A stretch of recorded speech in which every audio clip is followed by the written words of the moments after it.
Welcome to Tentative Title with Tim. This is a podcast about creativity, about process, about filmmaking, and about screenwriting.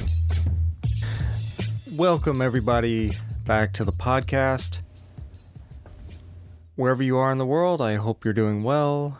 Whatever time of day it is, hope you're being creative, doing the things you want to do. So I have a question for you. Does it seem like a lot of things just suck? Like, just writing in general when it comes to film and television. And I don't say that lightly. I don't say that as like a, clickbait kind of, type of title. I really do kind of believe it because of the fact that there hasn't really been anything of late that, at least in terms of what America has been producing.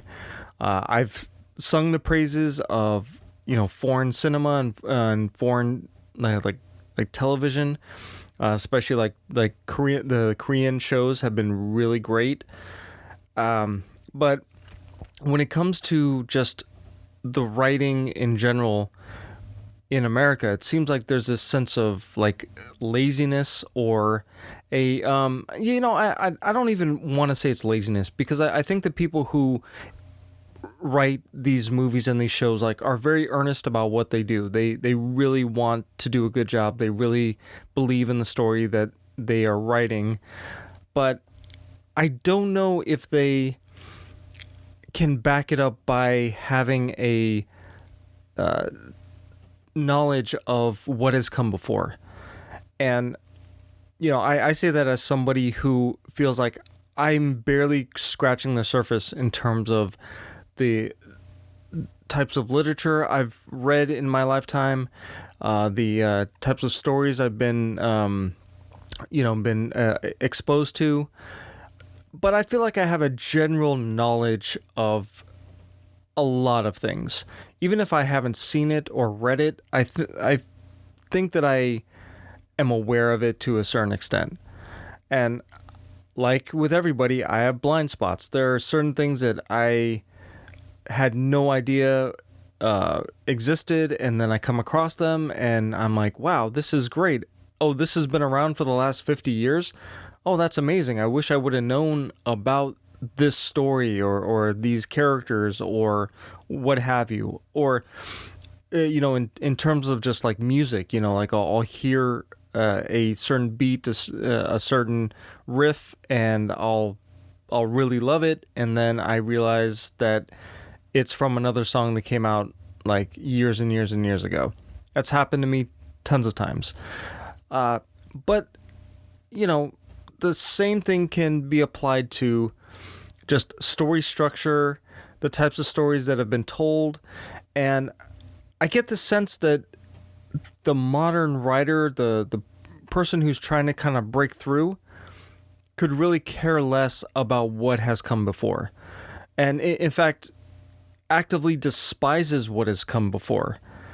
And I don't know. I get the sense that by learning that something already exists diminishes somebody's creativity. And I don't think that's the case. I don't think that we should be an industry that is dismissive of the past, because so much of what we do today is built upon that past. And to completely shun like what has like the not the steps, but like what has been created before, what achievements have happened before, is just ridiculous. And if anything, we should revere the work that has come before us, because that's why we wanted to be in this business in the first place, right? We were kids, we saw movies, we saw television. We daydreamed. We thought, wow, if only I could be a part of making something like this, that would be amazing. I would love to do that. And maybe through falling in love with film and television, we just expected that the people who were making these things were somehow doing something groundbreaking or doing something that was completely original. And I'm not going to say that everything that was created was based off of something else, but for the most part, everything that you grew up on, everything that we grew up on, was based on something else and was remixed into something else. I had an episode, like a month ago, a couple weeks ago, and I talked about this issue of, we have these ingredients where we have these story beats, we have these characters, and the fun of doing what we do is taking something that already exists and trying to figure out a new way to tell the story, or figuring out a different way to tell a story that's been told literally millions upon millions of times. But at a certain point, you kind of like, I've dealt with this feeling before where, I want to be original. I want to make something that kind of like, wows people and they've never seen it before. But it's not realistic. It's not something that makes any sense, because whatever I create is going to be based off of something that I've seen or read before, or that already exists, and maybe I don't, that I'm not aware of it yet. There's the old saying, there's nothing new under the sun. And that's true. Like, try to find an original whatever, like a book, original movie. Sure, it may feel original, it may feel like a new way of telling a certain story, but I guarantee you that there is something like that already existed somewhere. Or at least in terms of like the themes, like we use themes to kind of dive into the human experience. And we're still trying to figure it out. I mean, I don't think any human being out there like really has got it all together, that knows what, being alive is really supposed to be about. And so we have these themes to help us along, to kind of give us food for thought that we put into our stories, because it helps us to kind of cope with the fact that we're alive, and we're trying to figure out why we're alive and what the purpose of living is, and all of that. So to dismiss all of that, to kind of throw it off to the side and say, you know what, we're gonna do our own thing, we're gonna reinvent like this genre, it doesn't make any sense.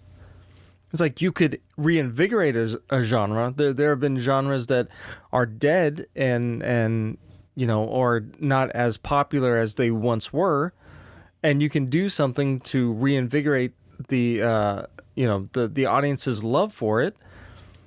But you're never going to create something completely original, and that's okay. That is what I think all of us, like, especially if we want to make something that's important. We want to make something that's going to last for generations. From beyond the time that, we pass away, and all we have left is what we've created, and hopefully that is preserved for years to come.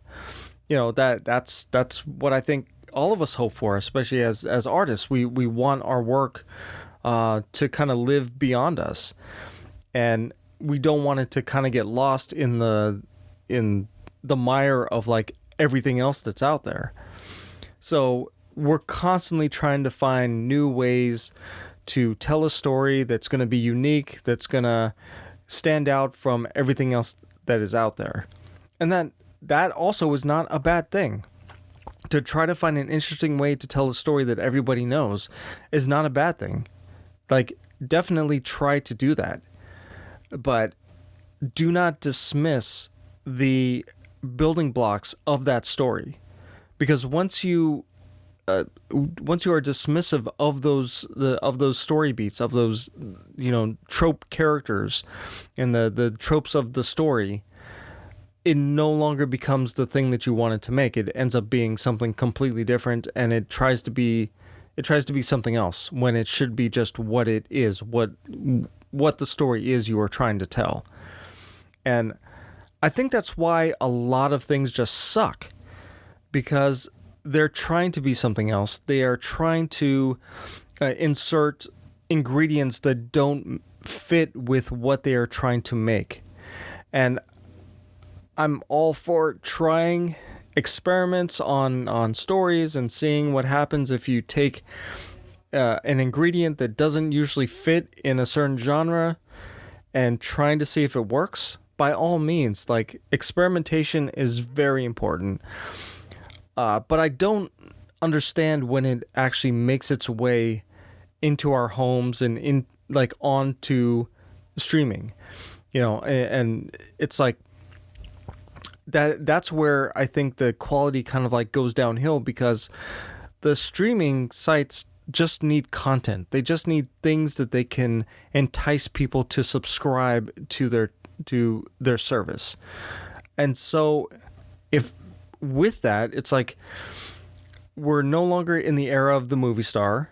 There are certain actors that you see them on screen and you're like, yeah, I don't care if this movie is good or bad. I'm going to see it because that actor or actress is in it. There's still a little bit of that. But now it's more of like, well, is it based on something that existed before? And is it a reboot? Is it a remake? Is it something that we can slap a name onto it, and it doesn't have to be good because people are going to show up to see it because either one, they're curious about if it's going to be any good, or curious about where the story is going to go, or they're going to show up because it just has the name on it, and they're really big fans of it. Or they're just going to, show up because they're like, well, this is all that's out there and maybe it's going to be good. But for the most part, it usually is not as great as it could be. And that's because they are dismissive of the source material. They're dismissive of, the character motivations and what the original story was about. And they don't take the time to really dive in and figure out why people loved this property in the first place. And we've seen it. We've seen it with Star Wars, where, I hear a lot of people say it about Star Trek. Just the new Lord of the Rings show that's about to come out this year. Looking at that trailer, I didn't know what I was watching because it seemed like it was trying to put so many things that had nothing to do with Lord of the Rings into Lord of the Rings. And I was like, I'm still going to check it out. I still want to know, I still want to have an opinion. I still want to be able to kind of to give the writers a chance to show me what it is they know and what they can do with this story. But it gets very tough. And, there's so many times when I've given something the benefit of the doubt and it always lets me down in one way or another. And maybe it's because I'm taking it too seriously. That's true. But I'm an older guy. I've seen a lot of stuff. Maybe I have this expectation that, especially if it's part of a franchise or if it's part of a brand, that there's a certain amount of quality that I'm looking for, that I expect. And then when the new thing doesn't measure up to it, I'm kind of baffled and just, I don't know why it is as bad as it is. And I want things to be better. I want to be compelled by what I'm seeing, and I'm just not. And like I said, I don't know if it's because it's just me, and I'm not jiving with what's new, or if it's that the writing itself doesn't know how to craft a story in a compelling way and taking what they know about the character and really emphasizing that and leaning into that instead of being dismissive of what people love about the characters.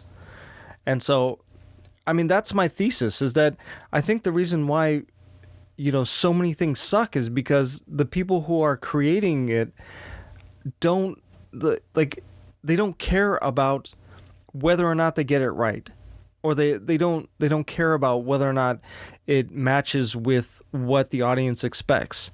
Like I said, and this is kind of like a bridge off of like what I've said before, is that who is the audience? Like, are they making these things because they're making it for an audience who would love to see these characters in the visual form, like if they're adapting a book or a comic book or whatever?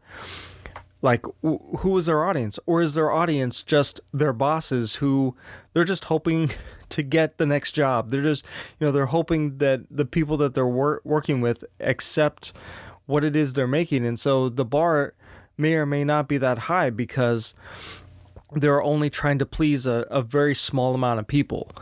And it's more about, getting that job done and then jumping on to the next thing, because it ends up just being a job and not actually something that they care about, but it's just they're paying their bills with it. So I'm throwing a lot out there, but I think there's a combination of just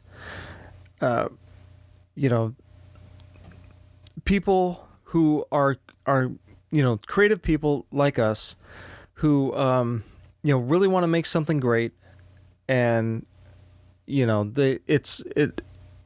trying to dismiss like what has come before, because we think that we're the ones who are going to do it right this time, or we're the ones who are gonna finally like make that story that never worked work. There is a lot of pride, there is a lot of not narcissism like necessarily, but there's this sense of like, okay, I have to build myself up, because if I don't build myself up, then I'll never be able to actually accomplish the thing that I want to accomplish. And it takes a lot of motivation. It takes a lot of, talking yourself up and giving yourself confidence, because there's so much out there that's going to knock you down. There's so much out there that, people are just going to like criticize the work that you're doing constantly. And, it's not always because it's a bad thing. Is sometimes like you're getting criticism because something that you're writing or, something that you're making is just not working. And, sometimes you just got to step back for a second and say, okay, what exactly is wrong with the thing that I'm making? Why isn't it working the way I thought it was going to work? And, some of that is experience, and some of that is just, allowing allowing time to kind of process what it is that you're trying to make in the first place. And maybe that's another part of it, is that there's such a conveyor belt with, trying to get this stuff out, that there's no time to really, step back and look at what it is you're trying to make and think about it and really just, try to do the better version of it. Like, as much as I hate to do edits, I always find a better story when I edit what I'm writing. And sometimes it's because I step back from it for a while. I write a first draft. I think it's great. I pass it off to some people and they really like it, and I feel really good about myself. But then I go back to read it and I realize that there's so much that I missed, or there were moments that I could have emphasized, or there were, character relationships that I could have built upon. And I find that, with editing, there's so much more there. But I can't get there if I'm in the writer's room for some show and they're like, well, we need 30 pages by Monday and it's Friday. And you're like, oh, okay. Well, it's going to be done. I mean, it's going to be as good as I can make it, but I mean, it's really just going to be done, And so that's what I think is happening in a lot of ways, is that, because there's so much money involved, like the production companies or the studios are like, oh yeah, we can knock these things out like really quickly, and as long as people like still tune in to watch it and subscribe to like our streaming site, then it doesn't matter if it's good. It doesn't matter. And that's really sad. And I think that's why, a lot of things suck. But also, okay, I don't want this to be a completely negative episode. It also makes, like, when you see something that's really good, like, if everything else sucks, when you see something that's really good, you pay attention. You notice, you see like how something is so much better than something else. And I just I wish that I could like pick apart how many times or how many different shows and movies I've watched that have been so brilliant in the past, and the few like things that I've seen in the last like 5 years that I thought were really good. And it's a very, very small number, because it's just there's not as much like emphasis on crafting a story that is interesting, or crafting a story that has like nuance. It's not as prevalent as it is, as it used to be. And you could say, okay, well, television has been really good, and yeah, television has been really good, but some of it has also been really bloated beyond what it was supposed to be. Like some shows were just they had to create extra story because they needed to fill time instead of just turning it into a film. And that's a decision that maybe the writers had no control over, and they were given the task to take here's your story arc, now make certain amount of like episodes. And when they were in the writers' room, they were like, well, crap, we only have 3 episodes worth of story, and we have to fill 9 episodes. Okay, I guess that means that we need to like stretch this out, like really stretch it out, and so that it makes for the end product to be compromised and to be not as good as it should be. And that's really all I have for today. I just I've been thinking about it a lot, and I've been going back to some older films, and even though they weren't as great, like I still had fun. There was still this sense that even if the effects weren't as great, or the camera work wasn't as great, if the acting wasn't as great, that there was a sense that they really cared about what it was that they were making, and they tried to make it the best they could. But they had limitations, and so they did what they could with what they had, and they still made a fun movie. They still made a movie that had some interesting ideas in it, that tried to say something about humanity and society, and it wasn't preachy. It wasn't trying to say like this is the way society should be. It was like, no, it was always about a what if. Like, what if this happened? Like, that's so exciting. If we can get back to writing stories of what if this happened, I think that I think audiences would appreciate it a lot more. The stuff that we make would get less preachy, and people will have fun watching movies and television again if you just start with hey, what if this happened? What if that happened? Oh, that would be interesting. What if a character like this got stuck over here?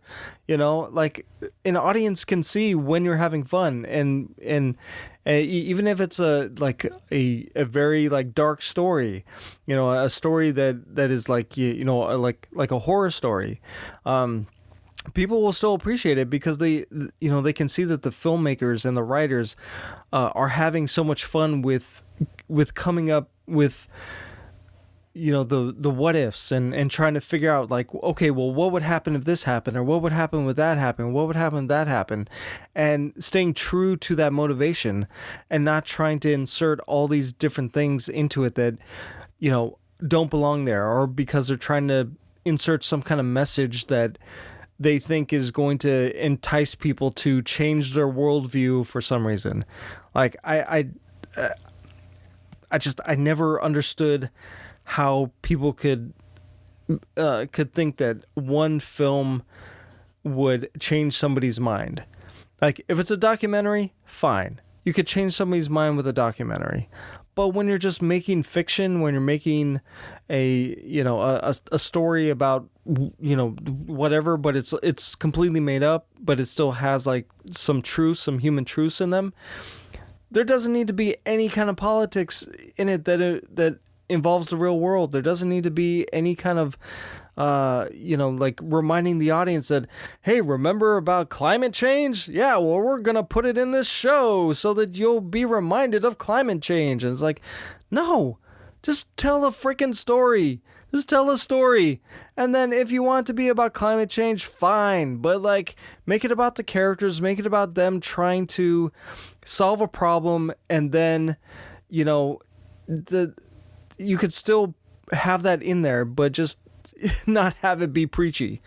And that's like maybe the one thing that makes the reason why a lot of things suck nowadays is because there's this I think the people who write these things think that they can have a character say something and it's gonna somehow like convince their audience that like, yeah, we should do that because this one character said it, and we should base like our beliefs on this one character's line that he says, or or his monologue. Yeah, we should just totally like change our worldview because this character's monologue.